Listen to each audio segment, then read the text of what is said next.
Good afternoon, everyone, and welcome to the Acceptance versus Tolerance webinar. My name is Danica Saunders, and I am the event coordinator for SACAP, and I will be your host this afternoon. This afternoon, we have Natalie and Jogini joining us to share their insights and knowledge on this topic. First up, we have Natalie Donaldson, who is the head of postgraduate and professional programs at SACAP. She earned a postgraduate diploma in higher education and a Master of Social Science in Psychology from Rhodes University, Grahamstown. Natalie is currently a research associate with the psychology department at Rhodes University and should be submitting a PhD in the psychology of education within the next few months. Natalie was a lecturer at Rhodes University for over a decade and has taught at the University of Cape Town and the University of the Western Cape. Natalie has supervised honors and master's research projects and has published peer-reviewed journal articles and book chapters locally and internationally.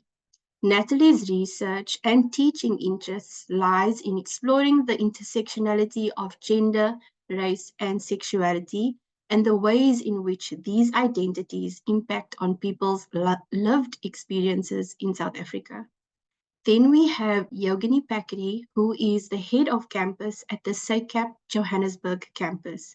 She is a counseling psychologist with a keen research interest in adolescent and young adult development, with a particular focus on identity development and adjustment to adversity. She has an occupational interest in employee well-being and transformation in the workplace.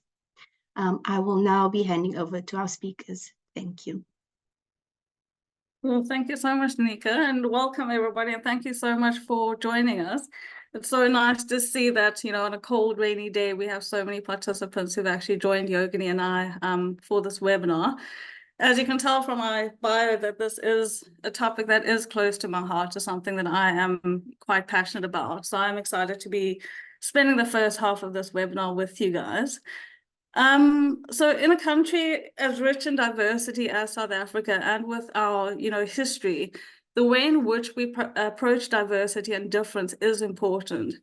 And today, Jogini and I will be exploring a topic that is not only relevant in our current socio-political climate, but is also one that lies at the heart of creating inclusive environments, which is the critical distinction between acceptance and tolerance. Now, often tolerance is preached or spoken of as the goal, not only in South Africa, but globally. And while tolerance might seem like a positive step towards inclusion and inclusivity, it can often fall short of fostering the deep, genuine sense of belonging that we all strive for. During today's webinar, we will unpack the problems associated with tolerance discourse, such as how it can perpetuate power imbalances and maintain superficial inclusivity. We will then shift our focus to the transformative potential of acceptance. And by embracing acceptance, we create environments where every person feels genuinely included and empowered to be their authentic selves. Jogini and my goal today is not only to enhance your understanding of these concepts, but also to provide you with practical tools and strategies to implement in your own context. So no matter who you are or where you come from, it is our hope that you will leave the session with actionable insights to foster a culture of acceptance in your own spheres of influence. Now, I know we all know kind of the history of our South African context when it comes to discrimination and inclusion and oppression. So I'm not going to bore everyone too much with an in-depth history of South Africa. But I do want to spend just a few minutes highlighting South Africa's very long history of simply not managing difference and diversity very well. In fact, throughout our history, South Africa is marked by oppression and suppression of difference, with some groups of people being affected more than others. So with the pre-colonial and colonial era, the pre-colonial era in South Africa, we had a rich and diverse cultures of indigenous people, such as the San and the Khoikhoi and various Bantu-speaking people.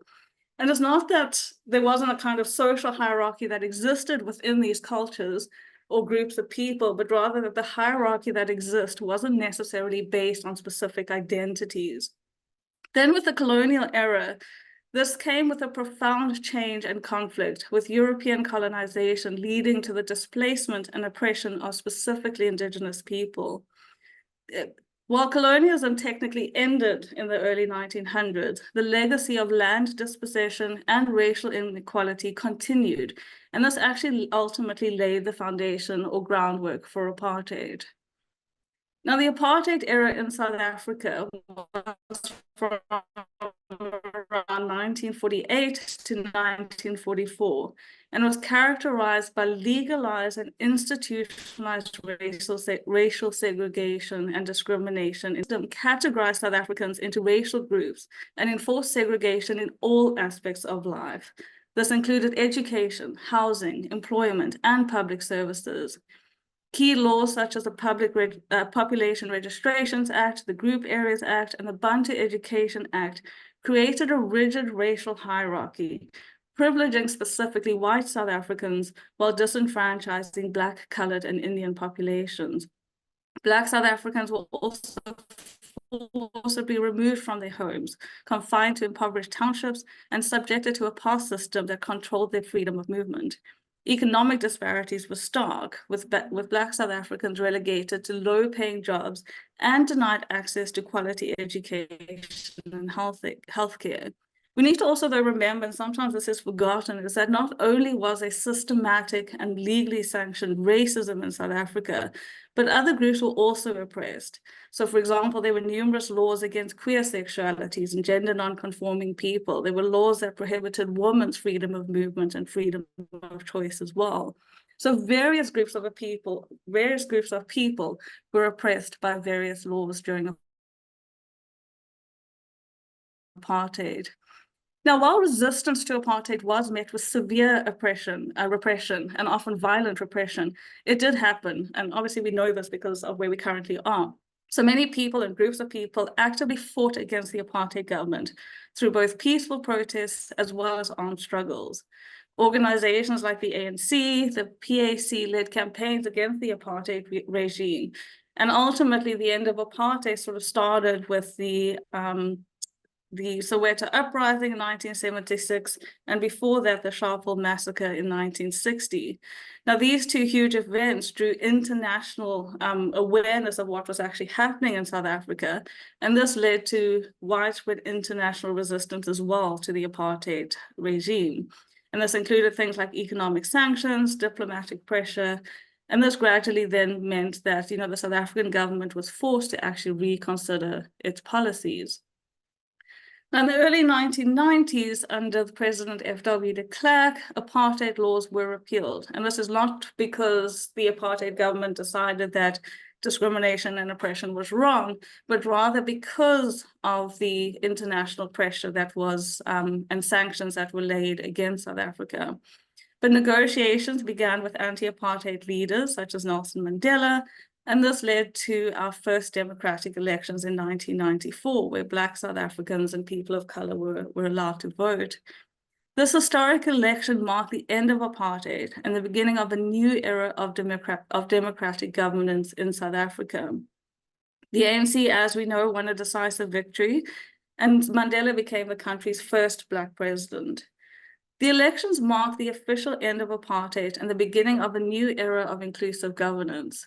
The new constitution, adopted in 1996, enshrined fundamental rights and established South Africa as a democratic republic with a commitment to equality, justice, and reconciliation. And this applied not only in relation to race, but also to gender, sexuality, religion, nationality, and so on. In fact, South Africa became the first country in the world to explicitly include sexuality in its anti-discrimination laws. So this sets South Africa on a path toward rebuilding and unifying a divided nation.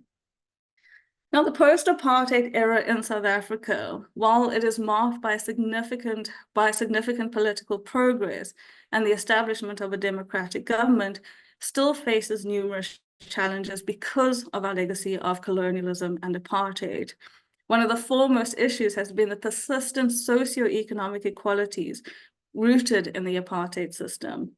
So despite the abolition of discriminatory laws and the implementation of explicit laws prohibiting discrimination on the basis of identity, the legacy of racial segregation, gender discrimination, sexual discrimination, xenophobia, classism, and so on continues. So very simply, our history is one where tolerance, let alone acceptance, was not always something that was actively fostered among South Africans, and we still continue fighting for equality for all people in our country. Now, before we continue, I'd like us just to take a moment to think about our own experiences by reflecting on the following statements.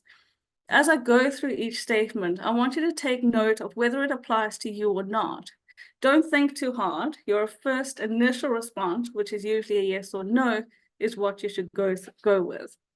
So as I go through the statements, just in your mind, answer to yourself, is it a yes or a no? Does it apply to you or not? And if you can, there's 20 questions. Try and keep track of how many you actually answer yes to. So the first statement, there have been times in my life when I have skipped a meal because there was no food in the house. Second, I can perform well in any situation and not be called a credit to my race. Third,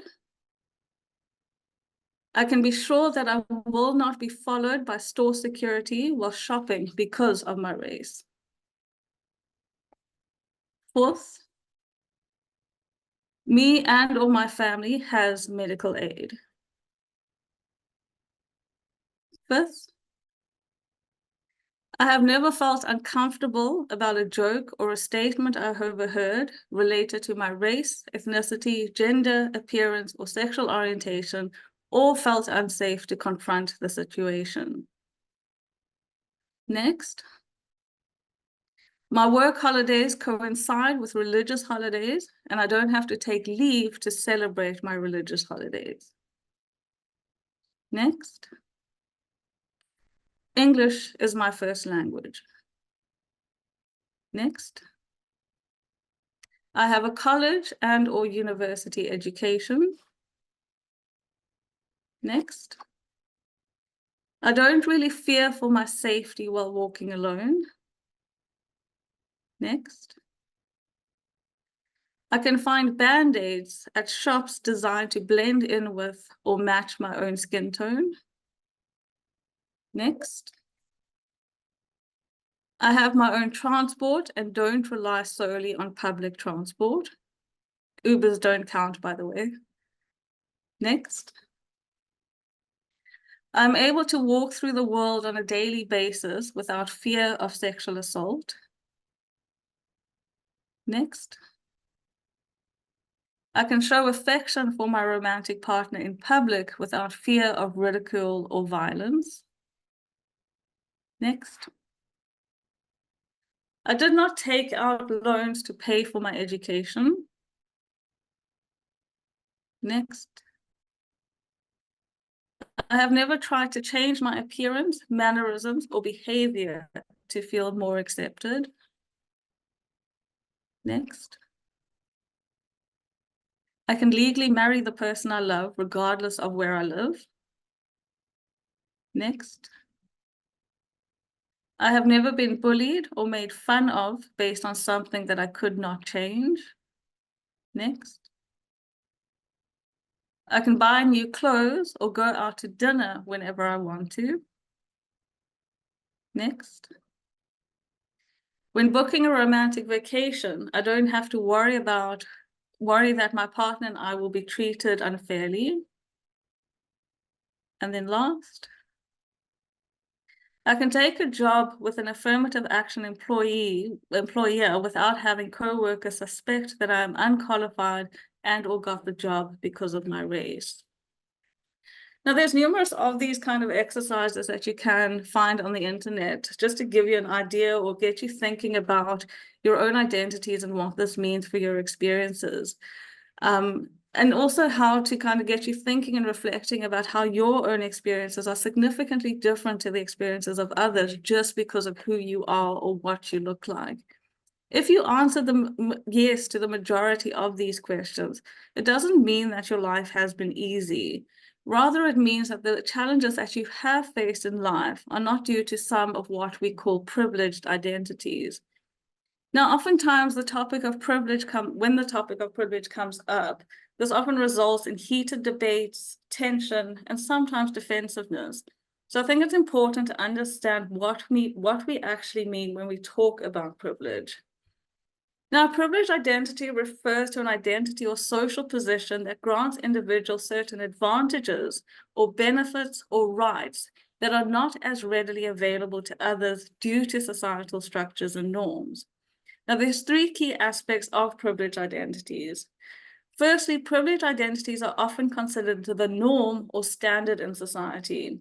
So, for example, in many Western societies, being white, male, heterosexual, and able-bodied is seen as the default, which can render other identities as deviations from this norm. Privileged identities also often enjoy systemic advantages in areas such as education, employment, healthcare, and legal rights. These advantages are not necessarily earned, but are conferred by societal structures. Privileged identities also often have greater access to social power and influence, and this can manifest in representations in the media, politics, and other areas where decision-making occurs. So just some examples of privileged identities include race. As I've said earlier in the previous example, in many societies, being white is associated with privilege due to historical and ongoing racial inequalities. Men often have privilege over women and non-binary individuals in patriarchal societies. Heterosexual individuals typically experience more privilege over LGBTQ individuals, and individuals from higher socioeconomic backgrounds have access to better resources and opportunities. We also know that our world is built for able-bodied individuals, and able-bodied individuals do not face the same kind of barriers and discrimination that people with disabilities often encounter. In some countries, followers of the dominant religion may have privileges over those who practice minority religions. And this goes on and on and on, from education to nationality and so forth. There are two important things to note about privilege, though. First is that individuals with privileged identities may be unaware of their privilege because their experiences are normalized, and as such, they may not always recognize the ways in which their identity affords them unearned advantages. Secondly, privileged identities can intersect with marginalized identities. So when we talk about, or we say that privileged identities intersect with marginalized identities, what we're referring to is the concept of intersectionality, which was introduced by Black feminist writer Kimberly Crenshaw. Now, intersectionality recognizes that individuals can simultaneously belong to multiple social categories, which together shape their experiences of both privilege and marginalization. So in other words, I can hold certain identities or social positions that give me certain privileges and advantages, but also at the same time, I hold certain identities or social positions that mean I am disadvantaged in some ways. So let me try and make this clearer just using myself, and I'll be a little bit vulnerable here with my own identities. So as a queer woman, I experience discrimination or disadvantage based on my gender and my sexuality. However, while being a woman and queer, I'm also educated. I have a good job, a stable income, so I'm also middle class. And these identities of being educated and middle class gives me more advantages than someone who is not educated or working class.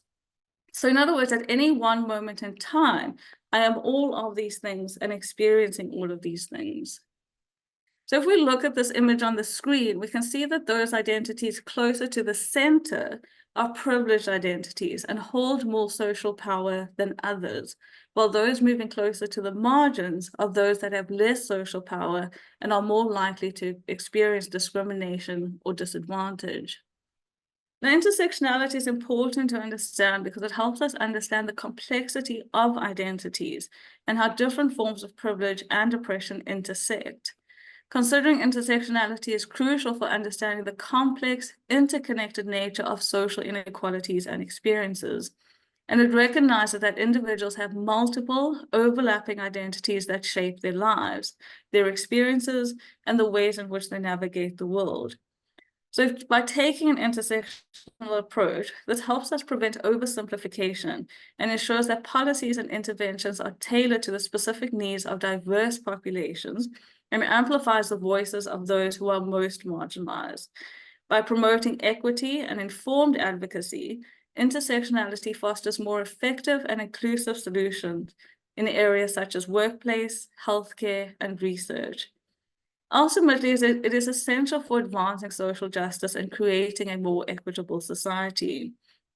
So if we can acknowledge and reflect on our own identities and the ways in which they intersect, we can hopefully move towards a culture of acceptance, inclusion, and a true celebration of difference. Thank you, Natalie, and good afternoon, everyone. It is critical to understand the dynamics that is happening around us, as Natalie has discussed, so that we can better understand the dynamics happening within us. This can, however, be slightly uncomfortable or difficult, because we are required to challenge ourselves about how we see, think, and feel about others who are different from us. We will now move on to explore the crucial distinction between tolerance and acceptance in the context of diversity and inclusivity. Let's start by defining these terms in a way that makes sense. Considering race, gender, socioeconomic status, sexual orientation and identities, disabilities, and other intersectional factors. We will kick off with tolerance. South Africans are often thought of as a resilient and tolerant people. But today, we will see that tolerance can be superficial and very surface level. Tolerance, by definition, refers to putting up with or enduring differences. It means we allow others to exist with their differences, but do not necessarily embrace or understand them. For example, in a multicultural workplace, tolerance might mean that employees from different backgrounds, including those of different races, socioeconomic statuses, and abilities, work side by side without any conflict, but also without any significant interaction or understanding of each other's cultures and experiences. Acceptance, on the other hand, goes beyond mere tolerance. It involves understanding, valuing, and celebrating differences. Acceptance means embracing diversity with empathy and recognizing the unique contributions of every individual, regardless of their background or identity. A practical example of acceptance could be a school celebrating Heritage Day, where students and teachers, including those from different socioeconomic backgrounds and those with disabilities, actively learn about and appreciate each other's cultural backgrounds and personal experiences, leading to deeper connections and mutual respect. In summary, while tolerance is about coexistence, acceptance is about active engagement and appreciation. This applies to all forms of diversity, including race, gender, socioeconomic status, sexual orientation, and identities, as well as abilities. Now let's discuss how we can embrace diverse perspectives and experiences while cultivating an atmosphere of understanding and compassion. Embracing diversity involves being open to different worldviews and actively seeking to understand the differences that you see in others. This means showing empathy, kindness, and respect in all of our daily interactions. As you sit here today, think about the last person that you engaged with. Were there any differences between the two of you that stood out?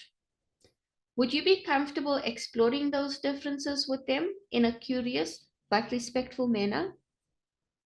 A broader example of allowing yourself to step into the worldview of others, where empathy is encouraged, is organizing a cultural exchange programs within your schools, workplaces, or community groups, where members of different backgrounds share their stories and traditions, sharing the symbolism and meaning behind it all.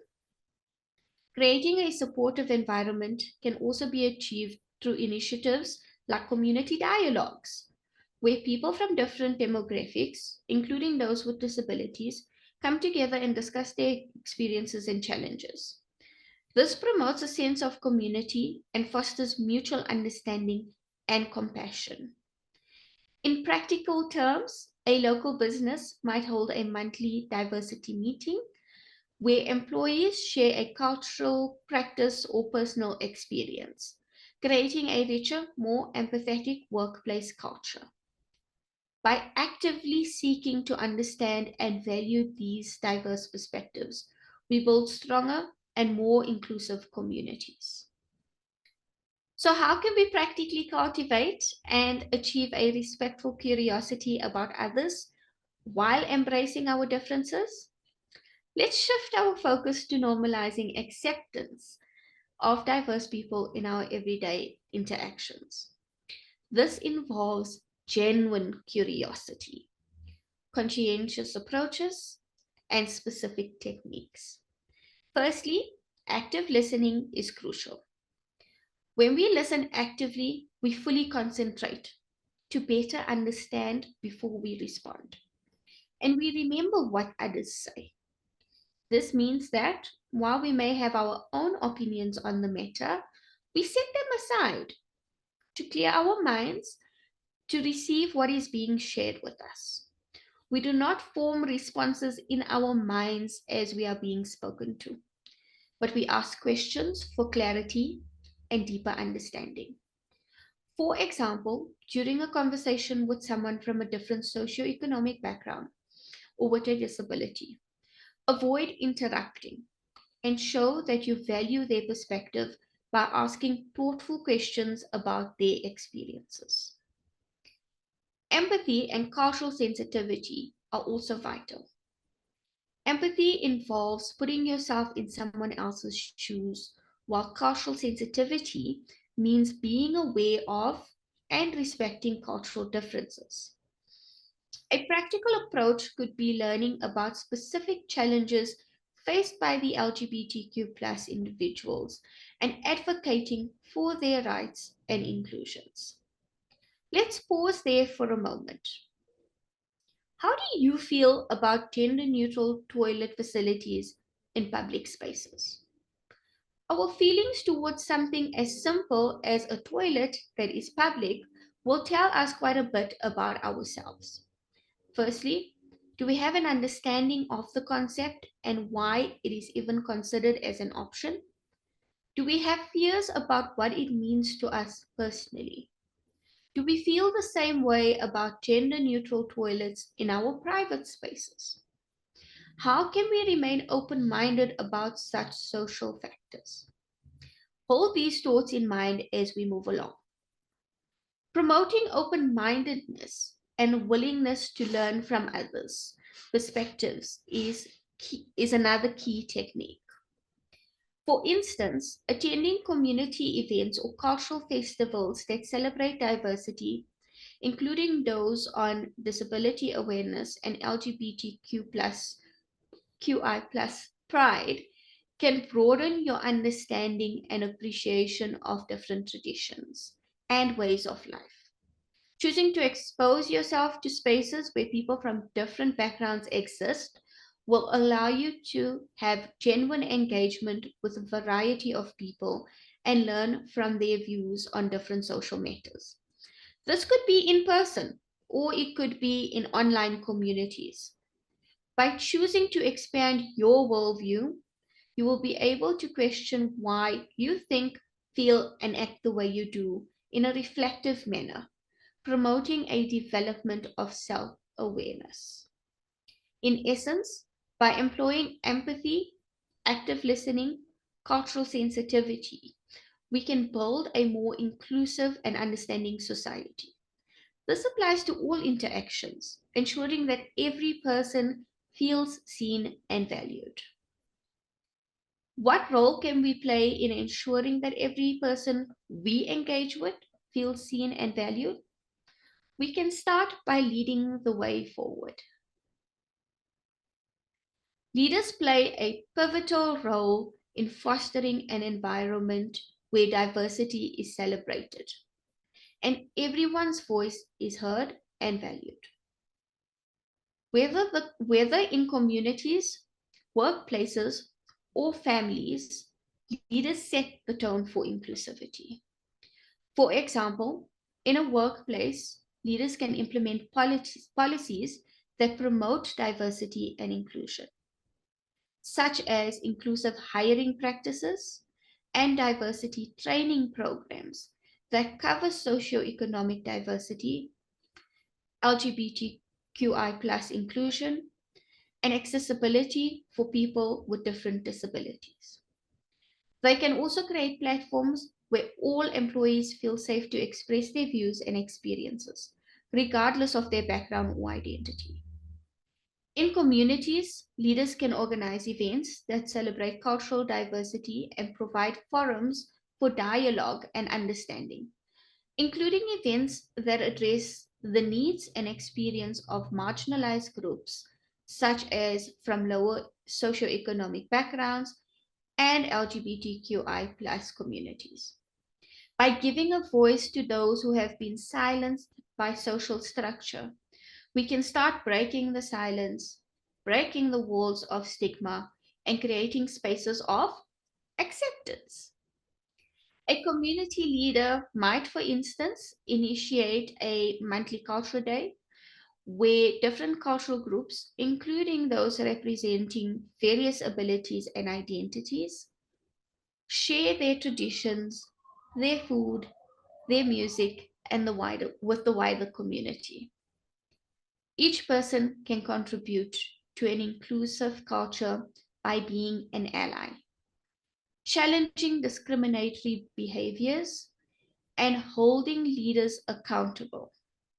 For example, in a family setting, parents can teach their children about the importance of diversity and inclusion by modeling respectful behavior and encouraging open discussions about different identities and experience.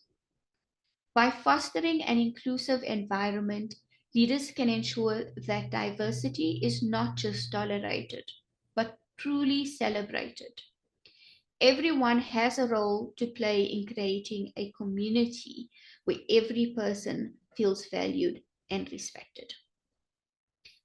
Finally, I would like you all to think back on the poll exercise that we participated in a short while ago to understand our social privilege. Think specifically about how it made you feel about your place in society. Now let's play a quick game. This game is Put a Finger Up Privilege Edition. So we'll start off with both our hands up in front of us like this. I'm not sure if you can see my fist peeking out from my jacket sleeves. But that's what we'll start off with. And I will call out 10 statements. And if that statement applies to you, you can put a finger up. So let's get going. So you start off in this position. And if a statement applies to you, you'll simply add a finger each time. Right. So put a finger up if you feel like you are now able to recognize and understand your own privilege and how it affects your perspective and actions. Put a finger up if you feel truly listened to. Apologies. Put a finger up if you feel you can truly listen to the experiences and voices of marginalized individuals without interrupting or invalidating their perspectives. Put a finger up if you feel you can take the responsibility to educate yourself about the histories, cultures, and struggles of marginalized communities. Put a finger up if you approach social change if you feel you can approach social change with humility, acknowledging that you do not have all the answers and you can always learn from others. Put a finger up if you feel you can use your position of privilege to advocate for policies and practices that promote equality and justice for all. Put a finger up if you can use your platform to elevate and support the voices of those who are often unheard or ignored. Put a finger up if you can speak out and take action against discrimination, prejudice, and inequality whenever and wherever you encounter it. Put a finger up if you feel you can create and support inclusive environments where everyone feels valued, respected, and able to contribute. Put a finger up if you regularly reflect on your own biases and behaviors and make conscious efforts to improve and align with your values of inclusivity and equity. Put a finger up if you can work alongside marginalized communities, respecting their leadership and input to co-create solutions and drive meaningful social change. Now look at the number of fingers that you were able to put up. If you put up 5 fingers, you can safely say that you are 50% comfortable and can do a little bit more to learn about how you can personally be more accepting of others who are different from you. Anything below 5 may indicate discomfort and room for development, and anything above 5 shows that you can make a meaningful contribution and a difference to creating accepting spaces. By attending today's webinar, we are all in a slightly different space of privilege because we have firstly chosen to attend, and secondly, we have chosen to expose ourselves to learning about how to do better at creating accepting spaces for people from all different types of backgrounds and identities. As Maya Angelou would say, do the best you can until you know better. Then when you know better, do better. Thank you for your participation today, and let's strive to move from tolerance to true acceptance and inclusivity together. Thanks, Dan. Wow, thank you so much to our speakers for sharing such insightful, relevant, and useful information. I see we have a question here for Natalie. If you could please join me on screen, Natalie. The question reads, this was a very interesting exercise to answer for me. As being a white man who has white male privilege, but I am also queer in both sexuality and gender as well. I am also dating a Black woman, and so I really had to think about the partner question. Thank you so much for sharing with us. Natalie, if you could please join me on screen. Yeah. I am here, Danica. Can you see?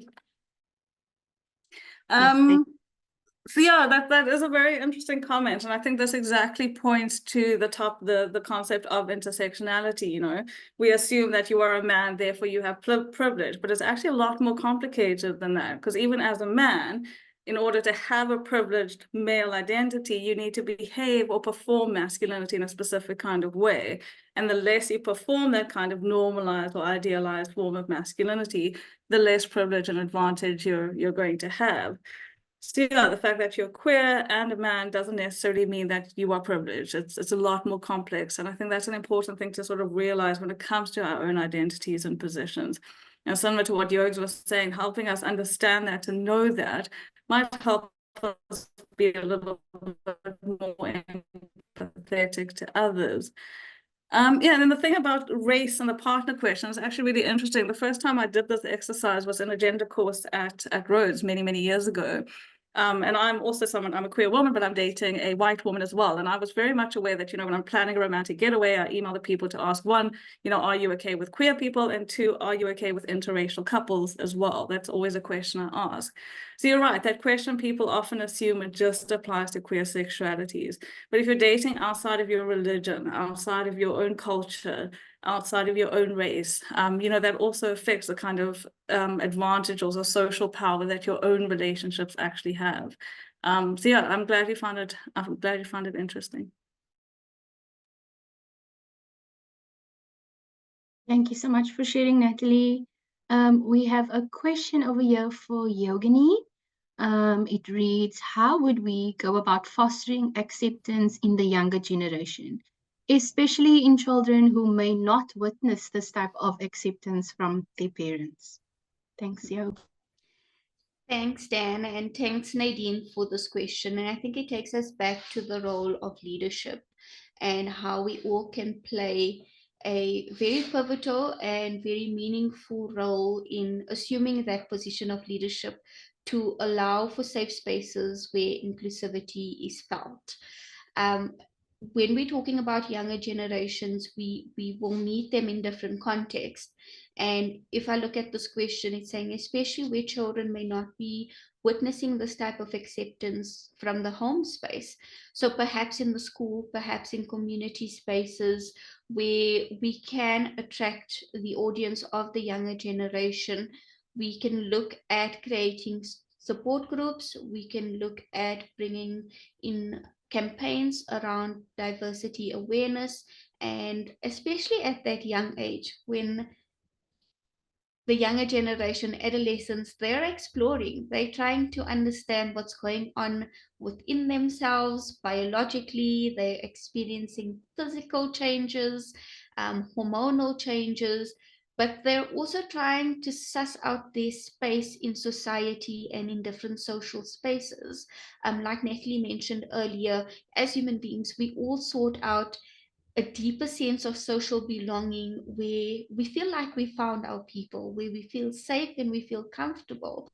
And when this is not happening in the home, it can still happen in different community spaces. So each and every one of us can be, I think, firstly, aware of what's happening in our surroundings so that we're able to identify where there are people in our environments who are perhaps not feeling like they belong, who perhaps don't fully understand who they are as individuals and aren't able to understand their own identity development. And when we feel like it is beyond our engagement as a friend, as a family member, as a work colleague, we can always help the people around us seek professional support. So therapy and counseling around these type of adversaries is exactly the type of work that I specialize in and actually prefer doing, because it's about putting our puzzle pieces together. It's about understanding that we are made up from so many different roles and we have so many different responsibilities bestowed on us that it can take us in different directions sometimes, and it can have us feeling internally lost. And having a space that's just for you in counseling or therapy, where there's an objective person that's just there to listen to you and to help you organize your thoughts and your feelings and make meaning of all of this, can be a very critical support space.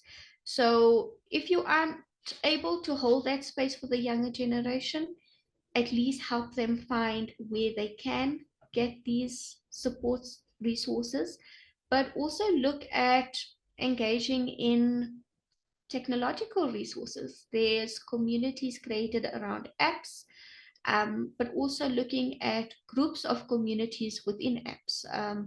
I'll use Facebook groups as an example, and that might be a bit of a redundant space now, as not too many people still use Facebook. But there are communities that set up on these apps, such as Facebook, that is aimed at providing support and understanding and exploration, having these open-minded conversations where you can say, this is what I'm experiencing this is what I'm experiencing, and I actually don't even know what it means. And just listen to people who have had similar experiences and how they have chosen to overcome. And if they could change things, how would they go back and change it? That's a really good spaces to learn from. Thanks, Dan. Thanks so much, Jogini. That was really lovely, the answer that you gave. Thank you. We do have another question here for you from Sibongile. He asks, how can one protect their mental health in situations, settings, or interactions where they felt tolerated and not so much accepted? Thank you. Thanks, Dan. Sibongile, I think this is also something similar to what I think it's Nonhlanhla's been asking in the chat group as well. When it comes to feeling tolerated because of the identity that we hold, can be quite challenging. I mean, in South Africa, we have conversations where tokenism is used quite flexibly, is used in a very lay sense without deeply understanding the implications that it means for the people in which the context is being used. So I'll use myself as an example. As I was introduced, I am the head of campus for the SACAP Johannesburg campus. And a lot of work and a lot of development and a lot of training and self-learning and still goes into me holding the role and wanting to do my absolute best in the role. But there are spaces where you sometimes feel like you got the role because you're female, or you got the role because you check a box of being an Indian female, which is a reality in South Africa. And that can be quite challenging if you are not resound within your abilities, if you are not confident in your abilities, and if you still need to do more work on your self-esteem. And I think that speaks into the criticism that is brought up in the chat box. We have to develop a filter. We have to be able to decipher what is for us and what is not for us. And to acknowledge, yes, openly, I am female and I am Indian, and I cannot deny that in any way. It is my reality. But my reality is also that I am very hardworking, and I aim to learn something new every day. And I aim to leave every interaction with the people who I've interacted with feeling like they were the most important people on this earth. And that for me holds more value in my personal value system than the labels that I was born with, that I had no control of. And I do think that protecting your mental health is important. And this is where you can speak to people who you feel comfortable around about your concerns. And if you don't have anyone that you can speak to about these concerns, then I am an advocate for counseling and therapy, because I myself, as a counseling psychologist, make sure that I see my own psychologist regularly, because it's important to have a space that's just dedicated to your well-being. Thanks, Dan. Thanks, yeah. Again, beautifully answered. Thank you so much. We have a question here for Natalie. It's regarding the gender-neutral public toilets. The person says, just wants to check, if you state gender-neutral public toilets, do you mean men need to be allowed to walk into a woman's toilet? Nats? Also, thank you, Dan. Important question there. So thank you for raising it, because I think we do live in a society or a kind of context where, you know, violence against women is a real and a legitimate concern. And, you know, I'm going to be honest, I have the same kind of fears about, do I want to be, you know, doing my private business in a toilet knowing that, you know, a man or whoever can just come in and, you know, attack me and stuff like that. So I think the important thing when it comes to gender neutral toilets, and I think with any kind of identity, and if we're wanting to talk about inclusion and acceptance, is to have options. So I feel like, you know, especially when it comes to something so sort of personal and private, like a bathroom, we should feel safe to pee, to put it just bluntly, wherever we feel the most safest. And so we're not saying necessarily take away women's or men's bathrooms, but have different options. So if I feel safer and more accepted going into a gender-neutral bathroom, I should be allowed to do that. If I want to go to a woman's bathroom because I fear for my safety going into a gender-neutral bathroom, I should have the kind of space to have a woman's bathroom only as well. Because I do think we need to sort of balance these things. There is a real threat of violence, especially against women and, you know, gender, but there's also a real threat of violence against trans people and gender non-conforming people and all of that kind of stuff. And so we need to, it's about options. It's about making sure we have different spaces for different kinds of people to feel safe and accepted and included. Thanks, Dan. Thank you so much, Natalie.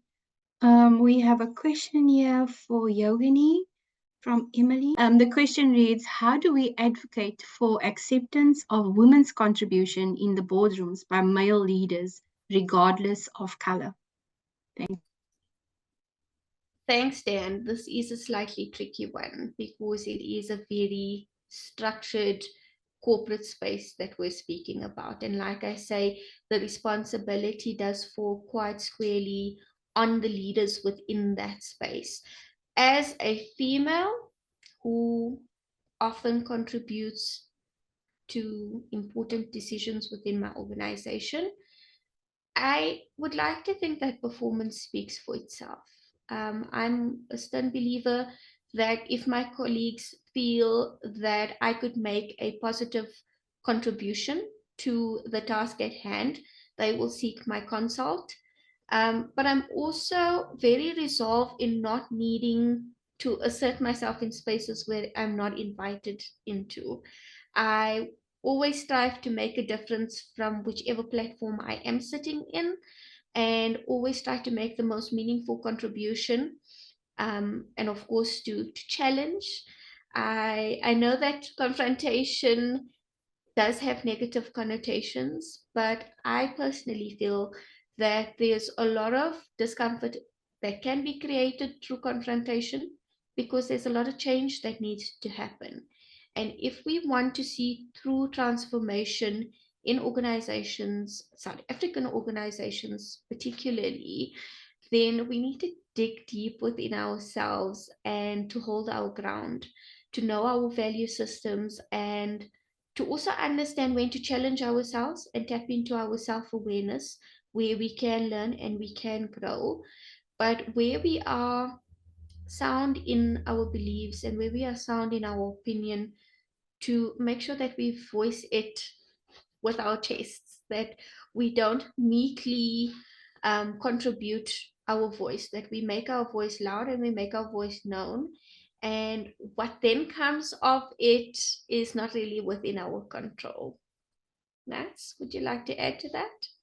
Yeah, that's all right, Jokes. So I think this is an interesting question. I'm trying to rack my brain around which organization did this or who did this. But when it came to sort of, and it was specifically around women in the corporate space, and they kind of found that, you know, in certain situations, you know, and not just boardrooms, in any kind of spaces, even if I think of certain social spaces, what they would found is that women would, you know, may have an opinion, they'd make a recommendation, and either they would be ignored, or a man would come in and basically repeat what the woman has said, and then suddenly would be listened to and be like, that's a great idea.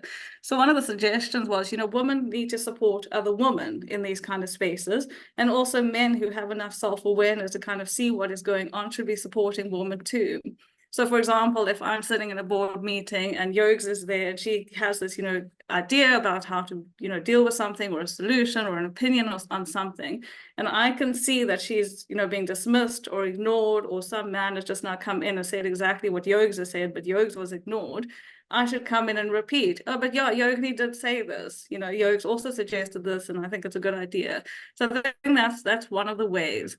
I know there is a question later on about, you know, coming across as aggressive, and you sort of touched on this as well.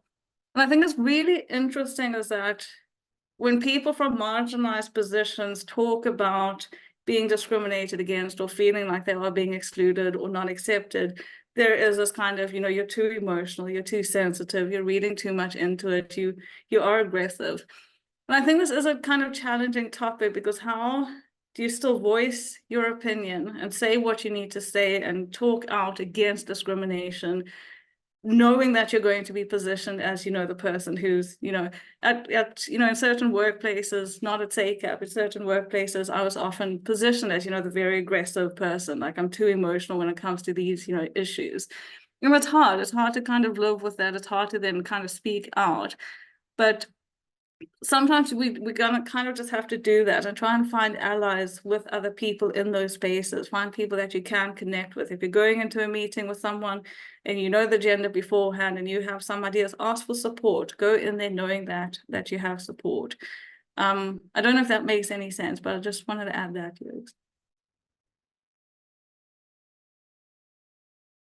Thank you so much. I think we have time for one more question, if that's okay with you, Natalie.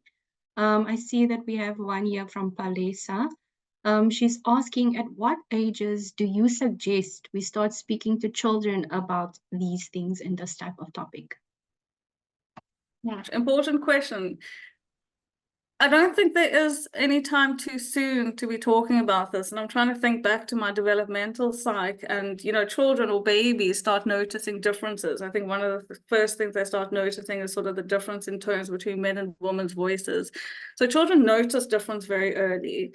And so we need to start talking to them and communicating to them about difference in these particular issues as early as possible. I think if we wait too long, you know, and I'm not saying you can't change people's minds, because I think that you can. I don't think anybody is a lost cause, but the earlier the better, to start getting them to think that yes, people are different, yes, people do things in different ways, but difference is not a bad thing. Difference doesn't make you inferior.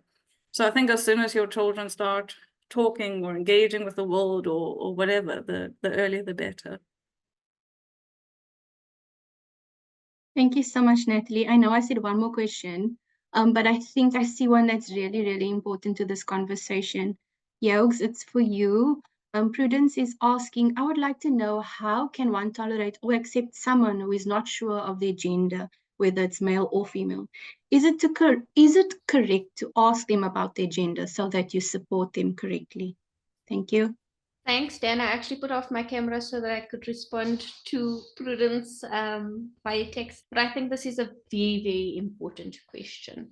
Whenever you are identifying the differences between yourself and someone else, be it gender, be it racial experiences, religion, or anything of the likes, be genuine or approach it from a space of genuine care. If not, why are you approaching it? If you're not doing it to genuinely learn, to better understand, then tap into that process of your self-awareness for why is it that you need to even have this engagement.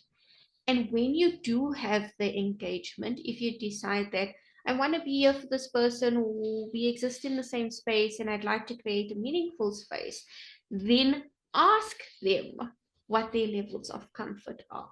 Are they willing to engage you on it? Are they in a space where mentally, psychologically, and emotionally they are ready to engage it? But always remember that unsolicited advice is often dangerous. It's uncalled for, it's not necessary, and it can create the tension that we're actually trying to avoid. So always be genuine in your reasons and question yourself, challenge yourself. If you're not genuine, really tackle with yourself to understand, why is this even something that's holding a space in your mind and taking up your energy? Nats? Yeah, quickly, I know we're running out of time. I completely agree with yours. And also, as someone who, especially when my hair is short, I often get confused with being a boy and told, you know, go to the men's bathrooms. I think I kind of have sort of a personal experience. And it's exactly what Yogs is saying. It's how you sort of approach the situation. Why are you asking? Why is it relevant? And in my opinion, if you're wanting to know because you want to make sure that you aren't being disrespectful or making assumptions that might hurt the person, because I get a little bit hurt when I'm confused, you know, being a boy and whatnot.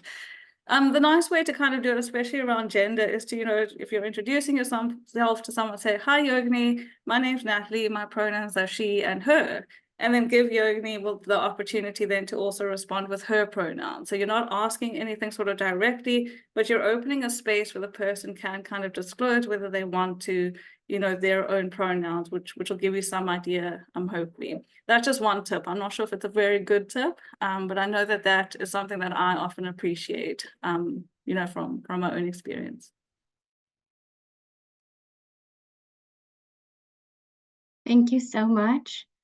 Okay, we've come to the end of our live Q&A session, but if we did not answer any of your questions, or if you'd like one of our team members to get back to you, please do leave your query and email address, in the Q&A chat box, and we'll try to get back to you as soon as possible.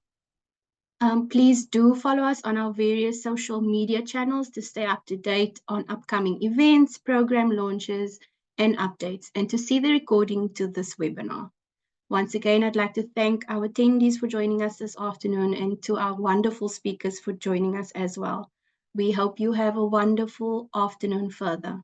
Thank you and goodbye.